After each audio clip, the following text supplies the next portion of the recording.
This class is part of the Lessons in Tanya project.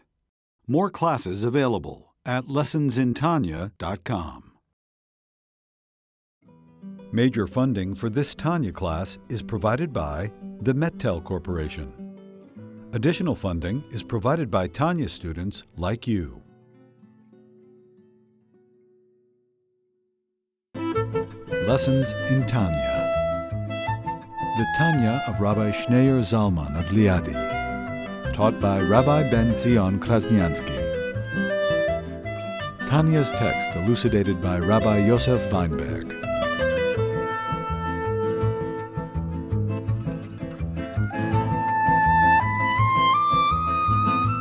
Page 392.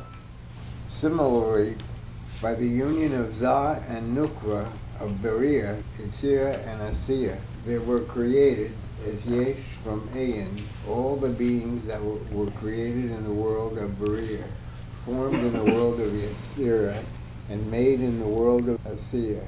As explained above, Malchut of Atzillah, as well as the union of Zun, Zah, and Nukva of Asiyah, creates the souls and angels of the world of Beriah, creatures which are created in a manner of yesh, as explained above. This comes about through the power of the Ein Sof and the Kab that is vested in Malchut in general and in the union of Zun in particular. So too the union of Zun, of Beriah, Yetzirah, and Asiyah results in the creation of the beings that pertain to these worlds, and as the Alter Rebbe will conclude, here too there is a vesture of glimmer of the Kab, the infinite Ein Sof. He started out a few classes back that the beginning of creation, something from nothing, begins with the attribute of royalty, of sovereignty, the divine attribute of sovereignty. Because you can't be a king over yourself, you can't be a king over those who are an extension of you, can only be a king over those who are separate and apart and distant from you. And yet, they subject themselves and they accept your authority, and therefore they accept your will upon themselves, and your will becomes binding, and that's how they coronate you as king. So the whole creation, the whole idea of separation begins with the attribute of the divine sovereignty, divine attribute of sovereignty, of Malchus, which is rooted in the crown, because in the will, that's what Hashem desired, because Hashem is so infinite and so transcendent. The only thing that really connects us with Hashem, the only thing that could connect us with Hashem is when we're separate, and nevertheless, we willingly accept upon ourselves Hashem's kingdom. That's the will and the motivation and the reasoning behind all of creation. And that's why the lowest is rooted in the highest, and that's why action is even more important in the sense we learned last week than Torah. The whole point of Torah is the action, the deed, because only there, through the action, that's how the will of Hashem is fulfilled. That's how the will of Hashem is expressed. The infinite is expressed. So he said that as a result of the merging of the, so to speak, the masculine and the feminine within the world of emanation, the light together with the vessels, which is Malchus, and the light is then channeled through the vessels. And because the light reflects the source, so the light conveys this ability, the light which is infinite conveys this ability, comes from the essence of Hashem to create something from nothing. But where is it actualized? It's actualized when it merges in Malchus, when it's channeled through the vessels and it merges through Malchus. That's what activates this innovation, this creativity, this outburst of creativity, and that gives birth to the souls and the angels of the world of creation. And he says, so too, in every world, through the Sfirot, because like he said earlier, the neshama, the soul of the 10 Sfirot of all the worlds, of the world of creation, the world of formation, the world of action, the 10 Sfirot, the soul of the 10 Sfirot is divine. The toll of the 10 Sfirot come from the vessels of the world of emanation. So when within each and every world, within each and every of the 10 sfirot of each and every world, as a result of the merging and the coming together of the masculine and the feminine, which gives birth to the souls and the angels of that world, and sparks the creativity of that world. Because since the soul ultimately comes from the vessels which come from the divine, comes from the infinite, so it all contains within it that divinity, all contains within it that divine infinite ability to create, and is activated when it merges with the level of sovereignty of that world, and therefore it creates the creatures of that world. Because although it all comes from the infinite, but in order for the infinite to create the created beings of that world, you have to use the tools of that world. If you're using your mind, you're going to create an idea. You're not going to create a piece of furniture, because you don't create furniture with a mind. The mind operates in the world of ideas. If you create with the heart, you're going to create an emotion, an opera, but you're not going to you may create a song, but you're not going to create a piece of furniture, because the heart doesn't create furniture. In order to create furniture, you have to merge with the hands. You're coming into the world of the hands, and with hands you can create. It's be very creative. You can create something physical, you can create a piece of furniture. So every world, when the infinite light is reflected in that world,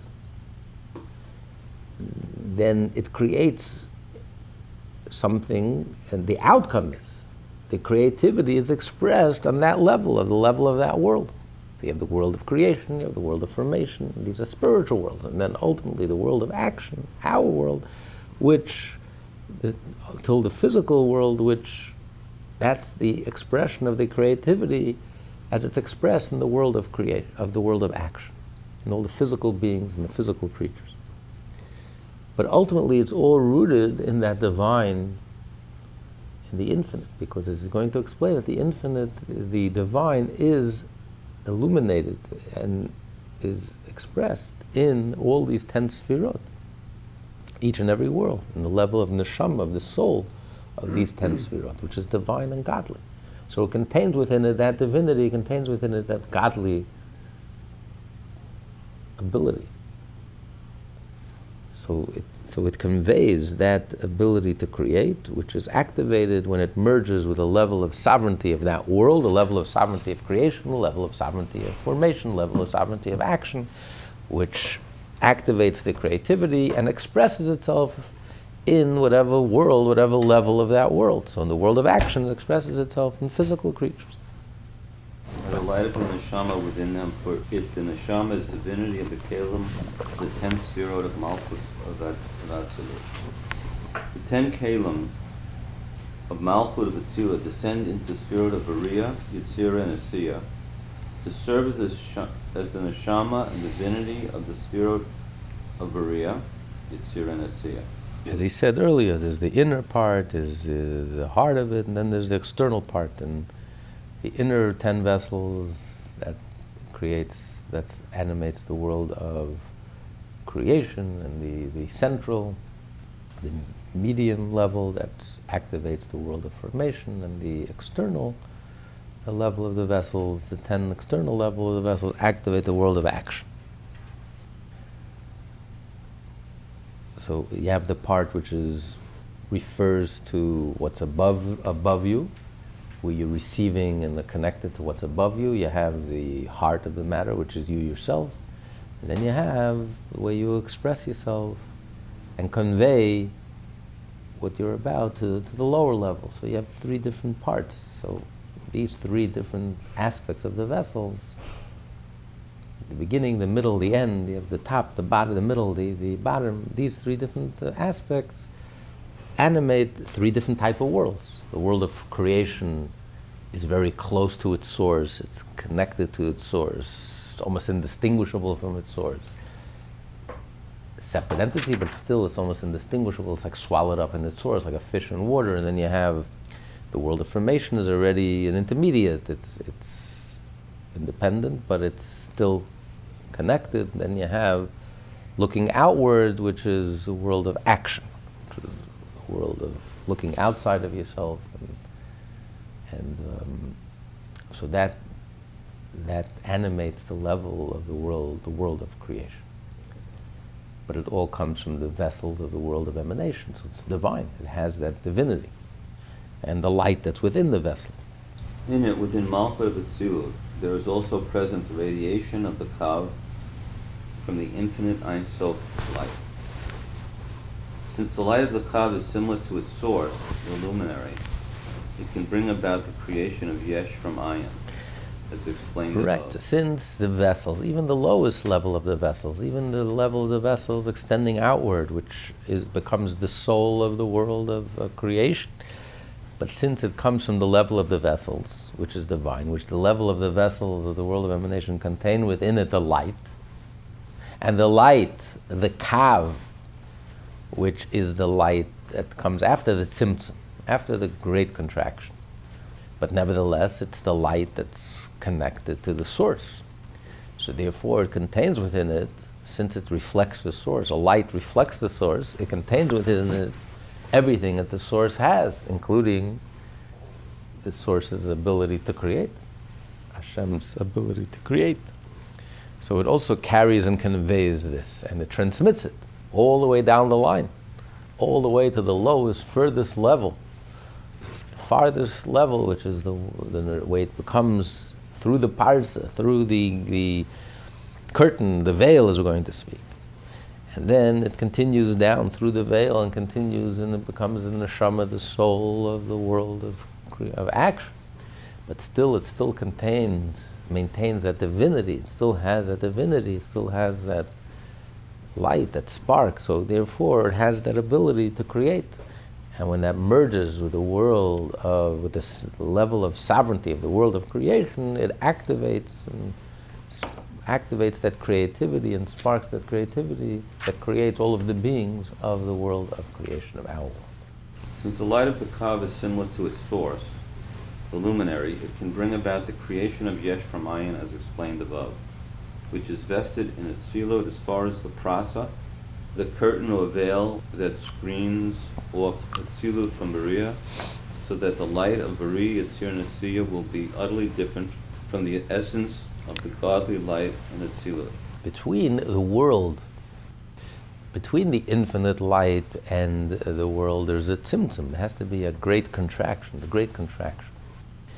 But between the world of emanation and the other worlds, there's also a separation, but it's not a total contraction. It's more like a veil, light that goes through a veil. The light that comes out on the other side of the veil, it looks like it's a different light. It's not, because you don't see the connection to its source. There's a veil in between.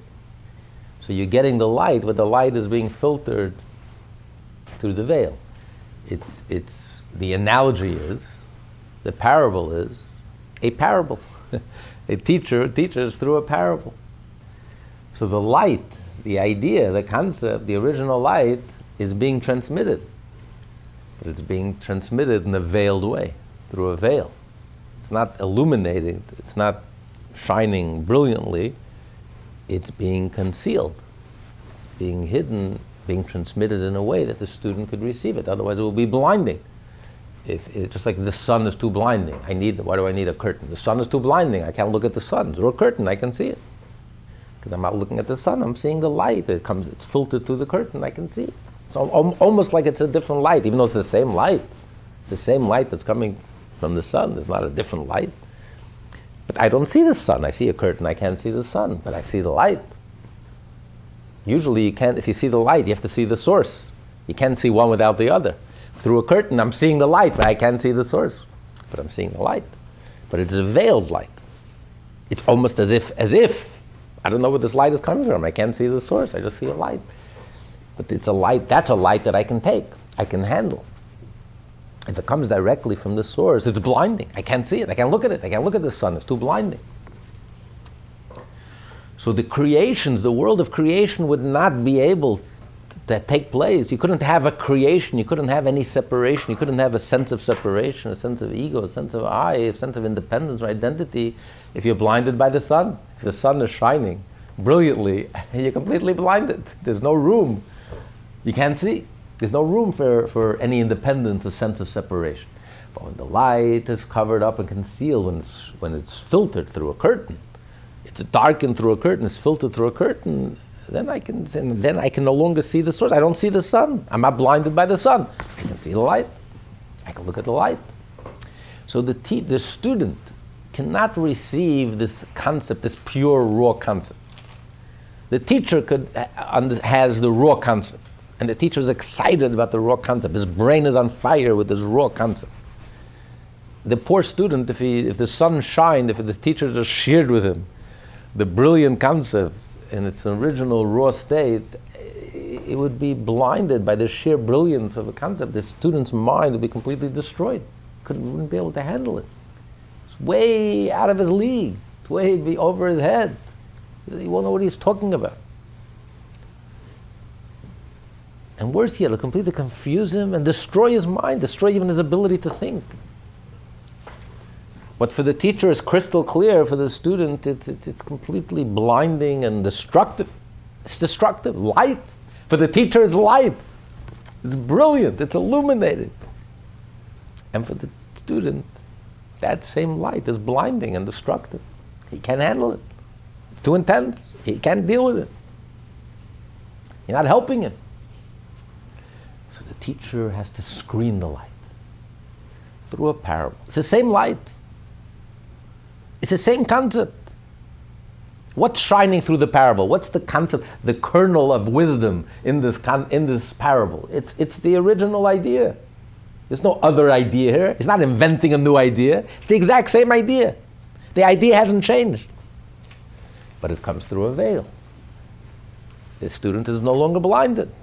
He's seeing a story that he can relate to, he can connect with, a simile, a parable, and this he can grasp, and he learns something. He elevates him. Oh, I learned, okay, now I get an idea. I learned something new, a new idea. This is an idea you can handle. So it's the same idea, but it comes in a way through a veil. At some point, the student becomes a teacher also. Yes. It says a student will learn his teacher's words for 40 years. We're talking about a real teacher. So you were a student at one time, and now you're a teacher. Yeah, we're still learning. The Rebbe was a real teacher, and we're like a gap. It's like the Grand Canyon, or that's probably much bigger, like from the sun to the earth.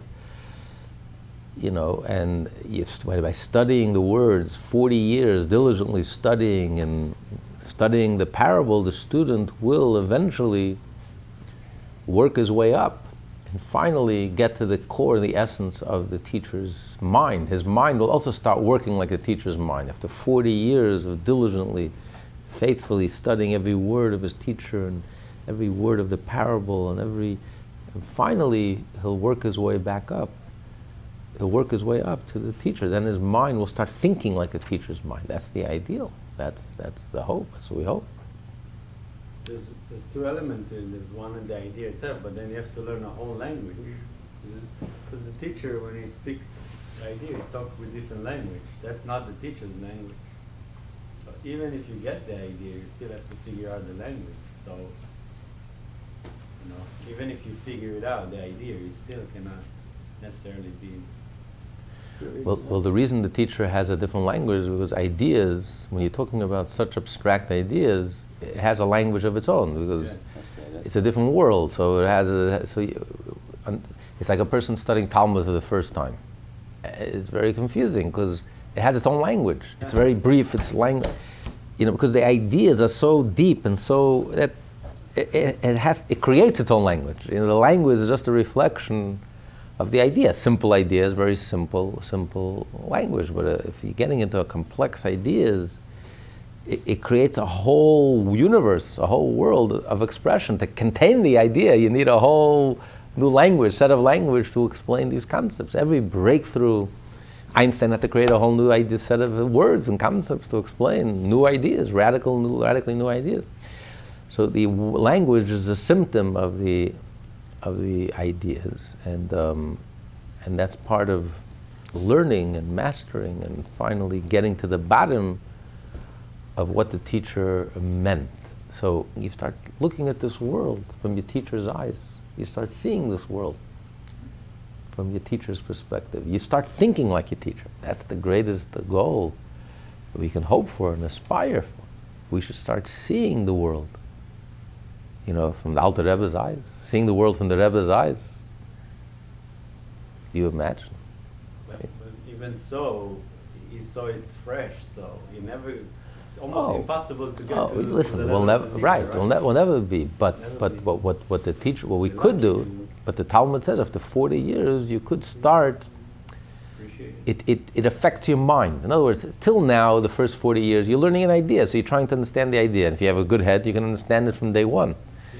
But to really change your mind, that you should start seeing things, start perceiving things, and start understanding things. That the whole underlying assumption and the way things make sense to you, the way you start making sense of the world, the way you start making sense of things, with the same genuineness and depth and clarity and understanding it to the point and knowing what to focus on and what to zero in on and what to concentrate on and what to emphasize, what's important and how do you approach it? Because ideally, how much knowledge could a teacher convey? I mean, even the most prolific writer, the most prolific teacher, he can only cover certain subjects. He can't cover every subject in the world. But the ultimate teacher's goal is not to teach you a lot of information. So then you'll know a lot about so whatever your teacher taught you, you know about. But anything your teacher didn't teach you, you're lost, you're on your own. No, the ideal teacher is someone who tries to teach you how to learn, tries to teach you how to approach anything that will come up. Whatever will come up, you'll be able to approach it. And that's a teacher par excellence. That's what Alter Rebbe is. What the whole Tanya is based on that idea. Alter Rebbe says, I'm giving you the answer to all your questions. Right in the introduction. Really? There's no human being on earth that's brilliant enough that can cover every single question that's going to come up. Questions are going to come up 200 years later. Alter Rebbe writes it with such confidence. I'm going to give you the answer to every single question that you can ever think of. Really? Say most of the questions. The important questions, the top 10 questions. Tshuvas are kol hashaylos. You covered everything. Who can make such a statement? That's what Alter Rebbe says. Because Alter Rebbe says, what I'm giving you here in the Tanya, I'm not just giving you information. Okay, so let me make sure to cover every single angle. It's impossible. I'm showing you an approach, how to approach. I'm going to help you how you should look at something, how you should be able to discern and distinguish what comes from your godly soul, what comes from your animal soul. And many times it's counterintuitive. Like he says, there's certain emotions that you think. For example, in chapter 27, you're feeling sad. You had a negative thought, you're acting immorally, so you feel sad about yourself. So you feel good. I'm feeling sad, that means I must be a good person because I'm sad about my defects and my immoralities and my handicaps. Alter Rebbe says, that's not coming from your godly soul. That's your yetzirah, that's coming from your ego. It's all ego. Or a person is in the middle of davening and suddenly he gets bombarded with negative thoughts and he's distracted and suddenly he's halfway around the world and he's in business. Half of his davening he's doing business, the other half of his davening he's planning his trip. The best ideas are coming to you in the middle of davening. You feel terrible, you feel guilt-ridden. What kind of animal am I? I'm standing in the middle of davening and all of a sudden I'm getting bombarded by all these negative thoughts. Alter Rebbe starts yelling at him, what are you? You must be arrogant. Who do you think you are? Why shouldn't you have these thoughts?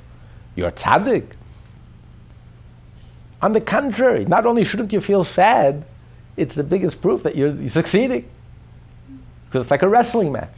When one side is getting stronger, the other side gets very angry, upset, and is fighting back, fighting hard. So the fact that you're having all these thoughts is not because you're doing something wrong. You're doing something wonderful. It means your davening is genuine, and your animal soul is getting nervous.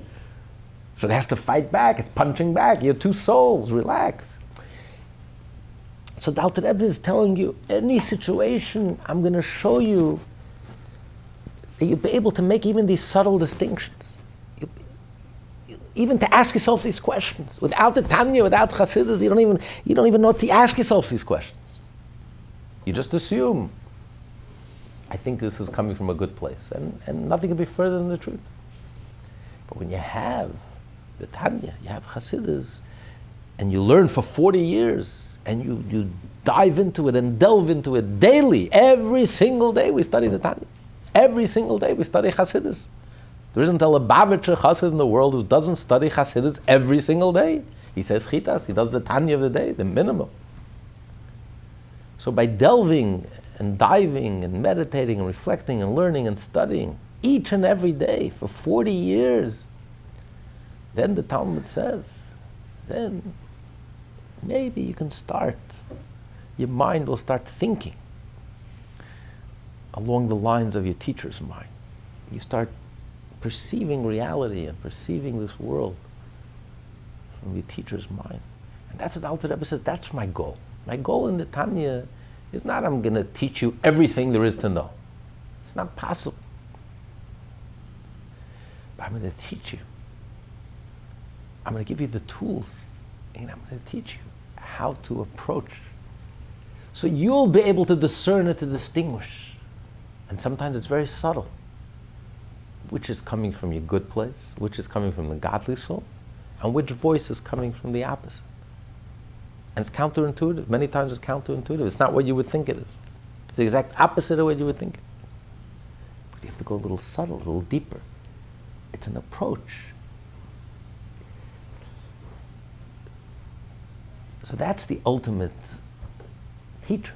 It's the ultimate goal of it. Teaching you how to think. How do you approach? How do you perceive? How do you look at something? And that's possible. But on one condition. You have to be faithful to the words of your teacher. Don't dumb down the message and don't embellish. Take every word that your teacher said faithfully. When Hasidim would chazer a discourse, they were faithful to every word. When they would memorize by heart what the Rebbe said, they would have the best minds trying to be faithful to every last word, not to miss a word. Precise. The Alter Rebbe himself spent 6 weeks on one vav in the Tanya in chapter 41. With a vav, without a vav. Every word, every letter is so precise. So you have to study it. And you have to delve into it. And you have to live with it. And you have to be faithful to it. Transmit. Be faithful to the original transmission and try to understand it. And break your head. Try to understand it. And with Hashem's help, if you'll have the merit and you honestly toil, you'll slowly start to understand. And after many, many years of learning and studying, after 40 years, something magical happens. Something shifts in your mind. Just like a person who's 40-year-old, the Mishnah says in Ethics of Our Fathers, when you're 40 years old, lebina, the level of bina, of understanding, starts developing in its fullest. That's why you're not allowed to be a rabbi under 40, really, a real paisik, because your mind doesn't really, you don't have that understanding, discernment, to be able to distinguish. And it's not fully developed, it's not ripe. Like the fruit is not ripe. Doesn't matter how brilliant you are. Just the mind needs time to develop. You reach the level of 40, something magical happens. You reach 40 and something in your mind is activated. The Mishnah gives many different things. You're 40 years old, 40 lebina. 50 years old is le'etza, for advice. 60 years old is when you become elderly. Lezikna. 70 years old is even, you advance in your years, seva, person lives till 70. Someone once came to a rabbi, I think it was the Iggeret Rebbe, and he was very worried because he says, Rebbe, I'm turning 70 and the Mishnah says I'm becoming advanced in old age. He says, I have nothing to worry. The 40-year mark didn't affect you. The 70-year mark won't affect you either. That's something magical happens when you turn 40. So too, by studying 40 years, the teachers, studying the teachings of your teacher and delving into the words and the letters and the teachings and going in depth and really internalizing it and breaking your head over it and trying to understand it, something magical happens. After 40 years, your mind tunes in with the mind of your teacher. You become tuned in with the mind of your teacher, not just the information that he gave you. That I don't need 40 years. Day 1, day 2, day 3, depending how smart you are, you understand what he's teaching you. It makes sense. You understand it. You absorb it. You can even convey it. You can even communicate. But when your mind starts tuning in with the mind of your teacher, then any issue that comes up, even issues that your teacher never covered, I'm approaching it the exact same way as my teacher would approach it. With the same subtlety, the same depth, the same genuineness, the same accuracy, the same truth, the same emphasis, what to emphasize and not to emphasize, what's important, what's not important. Strip away all the externals and really get to the heart of the matter. That ability is something that happens after 40 years of diligently studying the words of the teacher. Why? How is it possible even after 40 years when there's such a gap between the teacher and the student? Because in the parable, in the teachings, it's the same light. The light is there. It's like the light of the sun through the curtain that we're learning here. It's the same light. It's not a different light that's imported. It's the same light from the sun. But I can't see the sun. So the sun, the brilliant light of the sun doesn't blind me. So I can see the light. I can take it. I can absorb it. I can benefit from it. But it's the same light of the sun. So too, the parable, it's a screen. So the teacher's original dazzling concept in its raw state won't blind the student. Now I can take it. Now I can understand it. It makes sense to me. But it's the same light. The whole idea is contained within this parable. I don't see it. The teacher sees it. To the teacher, there is no screen. In this parable, he sees the whole brilliant concept. But it's just brought into foreign words. It's like the screen. It's completely screen, a real screen. You don't see the sun anymore. But the light still seeps through. I see light without a source. I see the light. So, but for the teacher, there is no screen. In the parable, he sees everything. But for the student, there is the screen. So it enables me to absorb these words, to receive these words, to benefit from these words. And now I have 40 years to really delve into these words. And then, because the light is there, the original idea is there, I work my way back up to the teacher's mind. And now my mind becomes like my teacher's mind. I see things like my teacher sees things. That's the ultimate teacher par excellence. That's the whole theme of the Tanya. That's the whole point of the Tanya. That's the whole point of a Chabad Chassid. That was the whole point of all the Rabbeim. That was their whole effort and struggle and sacrifice was to create Chassidim that are self-sufficient. Chassidim that can stand on their own 2 feet. Chassidim that if you scratch a little deeper, you'll find in their depth, you'll find a piece of Rebbe inside of them. You'll discover the Rebbe inside of them. Because they were faithful to the teachings and they took the teachings seriously and they engaged in the teachings. Not just nice stories they heard from the Rebbe and nice inspirational messages they heard from the Rebbe and nice inspirational songs, but teachings, Chassidus, deep teachings that fully engage the mind of the Chassid. You have to bust your head and break your head and learn it every single day of your life and try to delve into it and get into it and dive into it and lose yourself in it and be completely absorbed by it, and by day and day in and day out, absorbing it, internalizing it, finally, your mind, the Chabad, your mind becomes like the mind of the Rebbe. You start perceiving and seeing things and distinguishing and going beyond the surface and seeing the depth and the truth and the genuineness of everything in life. Approaching everything correctly. The way the Rebbe would approach it. The way Hashem would approach it. Not everything could be covered in the Torah.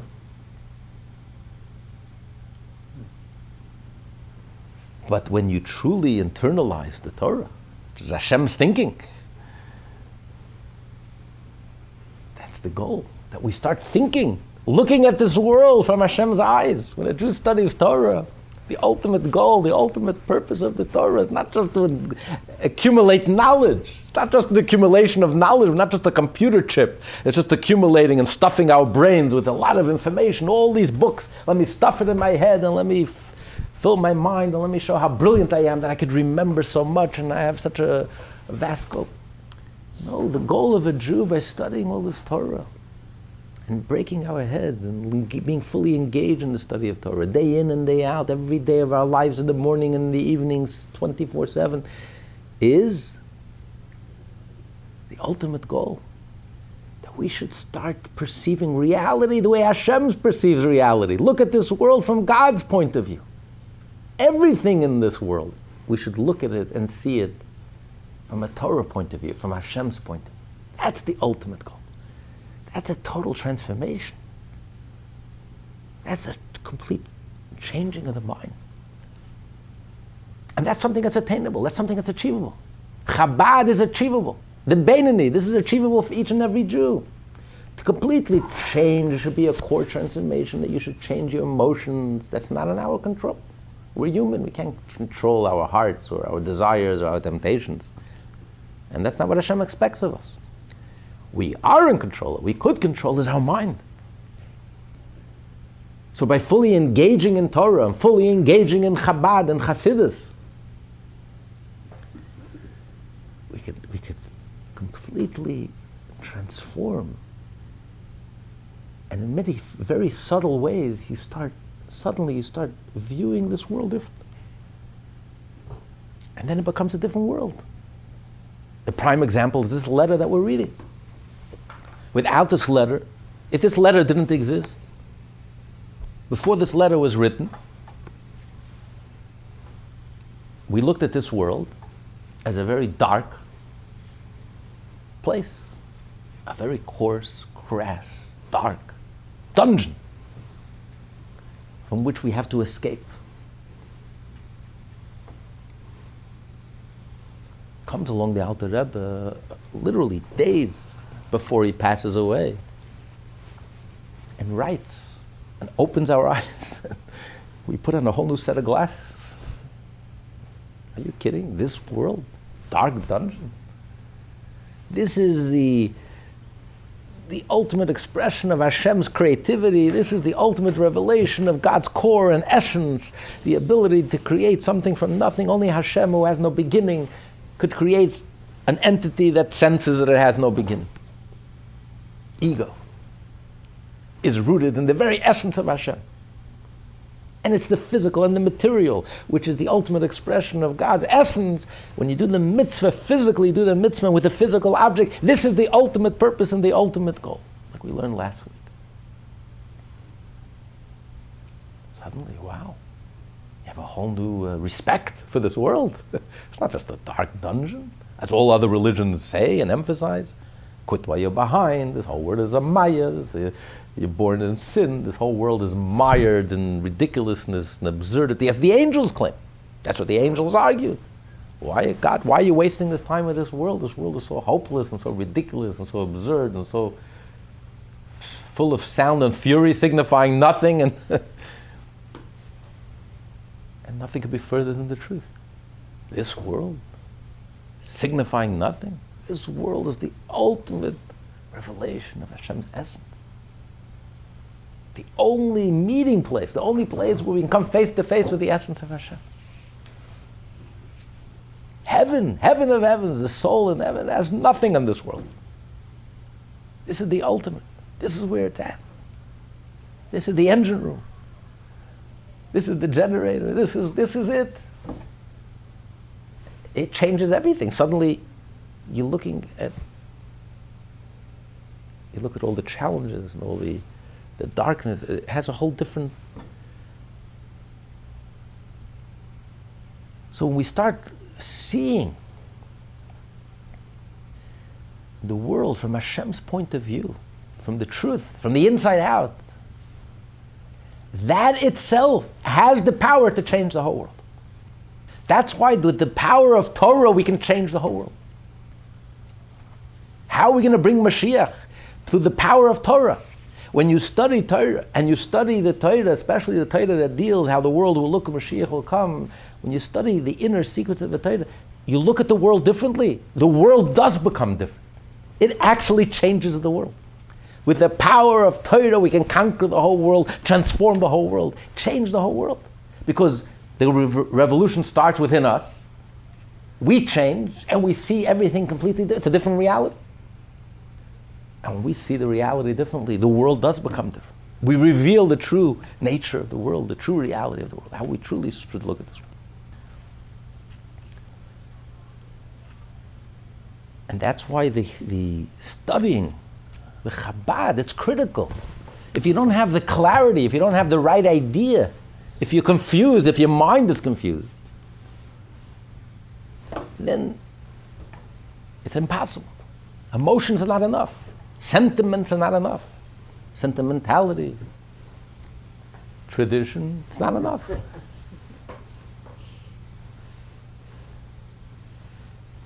You have to have that clarity and the more crystal clear it is in our minds, and then as a result, the more crystal clear it is in our hearts, which results in action and change and behavior.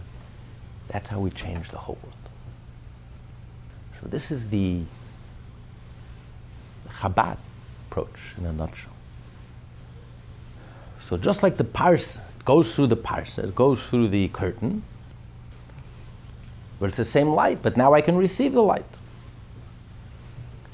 So it's the light, the same light, the light, the line, the light that comes from after the tzimtzum. So Hashem illuminated the empty space, He illuminated with a line, a beam of light, which originates in the infinite light from before the tzimtzum. And this light is projected through the curtain. Radiation of the Kav that radiated in the Kalim of the 10 Spirit of Malchut of Atzilut pierced the Prasa together with them and radiates in them in the 30 Kalim of Malchut of Atzilut that becomes a Neshama for Beriah, Yetzirah, and Asiyah. In Beriah, Yetzirah, and Asiyah, just as in Atzilut itself. This aspect of the illumination of the Kav that previously radiated within the Kalim of Atzilut remains constant even beyond the veil between Atzilut and Beriah, Yetzirah and Asiyah, that causes the light of the latter three worlds to be completely different from that of Atzilut. For the 30 Kalim of Malchut of Atzilut pierce the Prasa and hence retain their divine characteristics, becoming the light and soul of Beriah, Yetzirah, and Asiyah. The same is therefore true of the ray of the Kav that is within them, and thus also pierce the Prasa together with them, so that it too radiates within the light of the soul of Beriah, Yetzirah, and Asiyah, thereby creating and animating the beings that populate those three worlds. The light bursts through, so to speak, pierces through, overflows and pierces through the parsa. So even though the light, as it's seen through the curtain, appears to be a different light, separate, You don't see the source. It appears to be independent of its source. But reality is that it's the same light that pierces through, and therefore it retains all of its divinity. It's a light that's connected to its source, that reflects the essence of Hashem, that contains the divine, the essence, Hashem's essential ability to create something from nothing, something that feels that it has no origin. And this is carried even to the level of the neshama, of the vessels of Atzilus, which contains this light, and even the most external part of the vessel of the world of emanation, which becomes in turn the soul of the 10 sefirot of the world of action, which, when merges with the level of sovereignty of the world of action, sparks this creativity, activates this creative, divine creative ability to create something from nothing, and it creates all the beings of our world, of our physical world. But it all comes from that light, that divine, godly light, the divine, godly, creative ability that's contained within this light. Even though the light is like diminished, you're talking about the light. And the light, as it goes from level to level, this ray, this beam of light diminishes.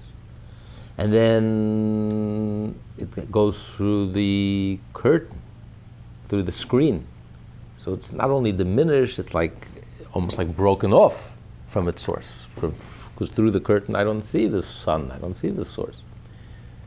Nevertheless, it's still the same light. It's still connected. There's no interruption. It pierces through.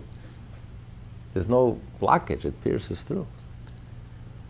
You know, from the light's point of view, the light hasn't really changed. The light is the same light. Even as it diminishes and even if it's going through the curtain, the light is still connected to its source. You can't have light unless it's connected to its source. So it's connected to the infinite, and it reflects the essence of Hashem that has no beginning. So it still maintains that godly ability, and it conveys that ability all the way to the end, to the lowest point. The soul, the vessels, as it becomes the souls, the external levels of the vessel, as it becomes the souls of the lowest worlds, of the 10 sefirot of the world of creation, which in turn creates creates all of the creatures of this world. So the problem is the receptacles are no good. We're the receptacles of all this light. And until we are more than the receptacles, we are the result. We are created by this light. We are nothing other than this light. The truth is, we are nothing other than this godly creative energy. Who are we? That's our whole being. But we are completely oblivious. We're completely oblivious. We don't handle the light the way it was intended. No, we feel as if we are independent. That's what ego is. But that alone is the ultimate creative miracle of Hashem. Where does this come from? How could we feel so independent and so completely disconnected, as if we have no source, we have no need for a source, we have no answers, we have no need for an answer, we have no question. Forget about an answer, we have no questions. We're not even seeking or searching, it doesn't even bother us. Where do we come from? Why am I here? Who says I'm here? Why am I here? 99% of us go through life very comfortable. Right. We're not bothered by these existential questions. We sleep like a baby at night. Doesn't bother us. That's the most astonishing thing. Where does that come from? You stir it up, though. You cause us problems Those are good problems. Those are good problems to have. That Alter Rebbe is not letting us sleep. He didn't sleep. The Alter Rebbe didn't sleep. Didn't let us sleep. Those are good problems to have. We need this independence so that we can coronate Hashem as king. Oh yes, as long as we use that to coronate Hashem as king. But when you just are independent without Hashem, then you're really nothing. Right. You know, they used to say, rabbis used to sign, I am nothing. So he says the older rabbis, they wrote they're nothing. Today's rabbis are truly nothing. So when a person is just something, he's truly nothing. The more egotistical we are, we're truly nothing and nobody and meaningless and insignificant. Completely nobody is nothing. And society says that. It's nihilistic. We are insignificant. We are a blip in the universe. We don't even exist. Who cares? Have fun. Just live for the moment because nothing matters. We're so insignificant anyway. Who remembers? Who cares? We come from nowhere. We're going nowhere. They themselves say that they're completely nihilistic and life is completely meaningless. But the Torah says on the contrary. When you're nothing, when you know that you're nothing, then you're truly something. Then you're connected to Hashem. When you know that your whole being is a reflection of Hashem, then you're not an illusion. You're the ultimate reality. You're part of the ultimate reality. That's the reason Hashem created you. And when you realize that reason, and you use your independence to connect with Hashem, to reflect back to Hashem, to bounce yourself back to Hashem, you're fulfilling your purpose. Then you become part of the ultimate reality. Then your life is real and meaningful in every moment of your life, and every breath, and every movement. Not a tzaddik, even not a tzaddik. Every one of us, every detail, every part of our life, every thought, speech, and action. Torah and mitzvot were not just given to tzaddikim. We have a code of Jewish law that expects us to behave in a Jewish way 24/7. Not only tzaddikim, every Jew in the world, every last Jew. No exceptions. This is expectation. And this is what's expected. This is what we're capable of. Because every moment becomes meaningful. We can live like that, because that's the truth. Because if we utilize our independence to choose to reflect Hashem, then that becomes real. Does that mean that then we can be happy? The only way you can be happy. All the money, power, and fame in the world will never satisfy us. It just makes us hungry. It's like junk food. Could junk food ever nourish you? Nurture you? The more food you eat, the hungrier you are. That's why people are so obese today. They're constantly stuffing themselves with empty junk food, and they're just getting hungrier and hungrier. They're starving. They're not getting any nourishment or nutrients, the things that they really need. Just getting garbage. So today we have a lot of junk food. We have a lot of drunk lifestyle, and all the money, power, and fame in the world will never, ever begin to satisfy you, or nourish you, or nurture you, or give you what you really need. It's like the artificial thing. Lust versus love. How could you compare the artificial thing for the real thing? Fame for honor. The artificial You can't be seeking this happiness. In other words, when you're there, it just is. Right? Right. The moment you forget about yourself, that's when you find yourself. If you try to hold your breath in, you're gonna die. The moment you let go, then you breathe. Yes. When you forget about yourself, and you think about what's the meaning, or what's the purpose, or why am I here? What can I do? What can I give? What can I add? What's my divine mission? Why does Hashem need me for? That's when, paradoxically, that's when you discover yourself. That's when you're happy. But when you're self-conscious, it's like when the moment you're unself-conscious, you're the happiest. But the moment you start becoming very self-conscious, you ruin it. You destroy it. You have a moment that you're blissful, everything is wonderful, and then you start becoming self-conscious, and you destroy the whole thing. So when you say to yourself, God created me this way. But He also gave me the wisdom and the choice. Is that what He meant when He said in the beginning, it's as close to you as... Right. It's very close and very dear and very near to you. Tell me again the phrase. Kikara velecha hadavar ma'od beficha, to speak, v'vavcha, in your heart, la'asosei, to do. It's very near and dear to you. Because it's most natural. But it is paradoxical. But here we are, 3,800 years later. Obviously it works. So I know you talk about the veil and how it screens, but I think maybe we had the same question. In some ways, it seems like what he's saying is that the light is not diminished. Is the vessels that can achieve the lights are diminished. The receptacles. Yes, they are the ones really diminished. No. That's what he's saying. But he's saying, no, even though the light is, it almost looks like a different light. It's the same light. But not because of the light. Yeah, but as a result of a thick veil, when you're standing on the other side of the veil and you don't see the sun and you don't see the source, it's almost like it looks like a different light. From the inside, it looks like a different light. So even though, yes, in reality it's not, but it's almost like it's as if completely cut off. It's almost like It's almost like there's two ways to reflect, right? If you take a surface that does not reflect, as opposed to a mirror. So a mirror will be in a world of emanation. The light bounce back is the real.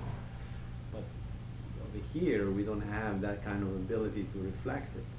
But it did not veil on its own. no. So you have a window.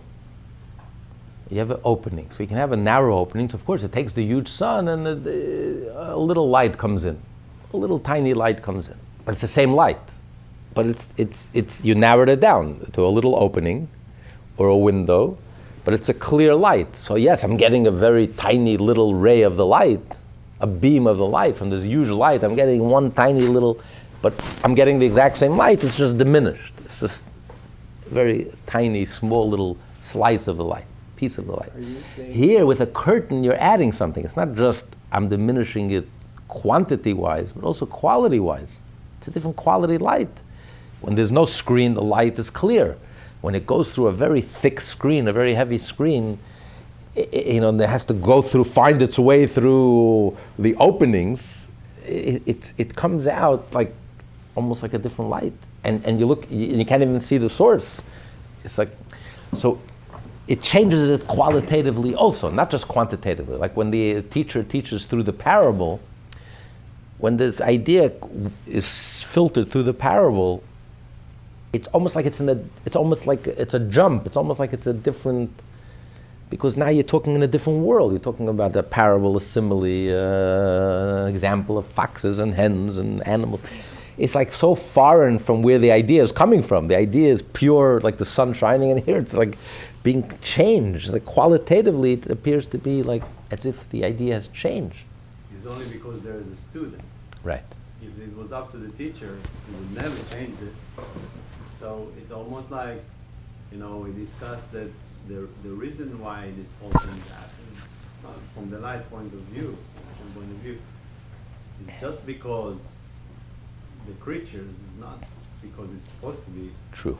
And that's why at the end you have the ability to go back to the full. Yes. Because that is the purpose. The ultimate purpose is that Hashem wanted His original light to shine in all its brilliance, even in a place that originally could not receive the light, because the student would be completely blinded, or the person would be completely blinded by the light. But now that this light went through the screen, went through the screening, and it went through this process, and the student was able to slowly but surely work his way up, now when the student's mind merges with the mind of his teacher, he can receive it without being destroyed. He's the same student, and the same limited mind. Without the screen. Without the screen. He can receive it. Right, and now he can receive it in its original, right, without the screen. But he can receive it without being destroyed. He can handle it. Initially, if Hashem would have just illuminated the light would have blinded us. Finished. End of story. There's no recipient anymore. It's gone. The recipient should remain a recipient. Finite, unlimited. Who's not the teacher. Right. And never will be. But the recipient will remain the same. And yet, now the recipient could receive the light in all its original brilliance, dazzling brilliance. And could receive it and handle it without being destroyed. Are you saying, That's the purpose. Are you saying for the tzaddik there is no veil? Well, not the same for a tzaddik who's a soul from the world of emanation, we learned earlier. So for them, there is no veil. They are souls in this world. They're like souls of the world of emanation. To them, godliness is crystal clear. To them, there's no diminishing. The light, the sun is shining. That's why they can't understand how, how we get so distracted and we go about our lives. If nothing, they're jumping up and down and they see godliness and they live godliness and breathe godliness, and that's reality. There's no other reality, and they're looking at us and they don't understand what's going on. We get so distracted in money, power, fame, narishkeit, and foolishness, ridiculousness. We don't see it. It's so clear. The Torah, Hashem, it's real. So those are the little souls of the world of emanation. In this world, they are like on the level of the world of emanation. There is no screening for them. God created them that way. Yeah, so they can be our teachers, and they can be our inspirations, and they can be our luminaries, and they could. But it resonates within us because at the root, at the source, we all come from the world of emanation. So that's why when you see a Rebbe, it touches something so deeply within us because it resonates, because we all have a piece of Hashem inside of us. We all have a piece of the divine essence inside of us. So when you look at a Rebbe, it touches your divine essence. It like wakes you up. It's like it resonates within us because we're seeing ourselves reflected. Our deepest self, truest self, we're seeing ourselves reflected in the Rebbe. So it ignites something inside of us. We respond. That's why we respond so deeply and so profoundly and so totally. Right, that's the attraction. Otherwise, there's no connection. When you meet Einstein, you're very inspired. It's nice. It's an experience. You'll tell your children, but it's not going to affect you. Not a connection. Here, what's the connection? The distance in us and the Rebbe is like, but yet every Jew feels so connected because it's the Pintel Yid inside of us, the core of Hashem's essence that's found inside of us that responds, and we connect, and it totally connects us and transforms us. And so, but that's the goal, that's the idea, that's the whole purpose of creation. That's why Hashem created this finite and limited world. And the infinite light and the truth is screened and diminished and goes through one contraction after the other, and then it goes through, and finally it goes through the screening, and it's like almost like qualitatively a different light and disconnected, and all to enable us to remain beings, created beings that seem separate, and yet we can study Torah and do mitzvot and absorb godliness by incorporating Torah and mitzvot in our daily lives, every day of our life, and working our way up, and finally, completely through Torah, completely transforming our perspective, completely going back to the infinite, going back to Hashem, bouncing back, reflecting back Hashem. But then we'll be able to absorb it and handle it. The world will remain a finite, limited world. We will remain human beings, and at the same time, we'll be able to absorb the infinite. Hashem's perspective. Why did he create beings that don't have that ability? But we all have. That's the way. No, I mean non-Jews. Well, non-Jews also play a role in this whole scenario. When they follow the 7 Noahide laws, and they are righteous Gentiles, and they help the Jews. Not like the BDS movement, Yimach Shemam Zichram, who defy their whole purpose of creation. When they help the Jew, when they help the Jew fulfill his divine mission to elevate the whole world and bring the whole world back to the infinite, to Hashem, to godliness, that's their role that they play in this whole drama. Then they have a share in the world to come, and they participate and partake in this eternity. The righteous Gentiles of the world, the Relu Wallenbergs of the world, the Sugiharas of the world, the Paul Johnsons of the world, the Mark Twains of the world, the Leo Tolstoys of the world, all those great righteous Gentiles who loved the Jewish people, adored the Jewish people, and did everything in their power to help the Jews serve Hashem.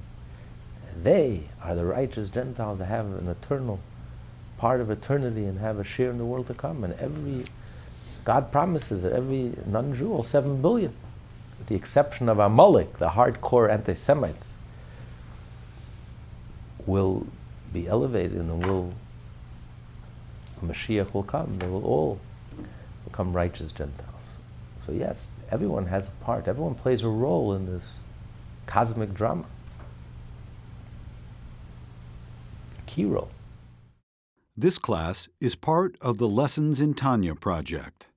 More classes available at lessonsintanya.com.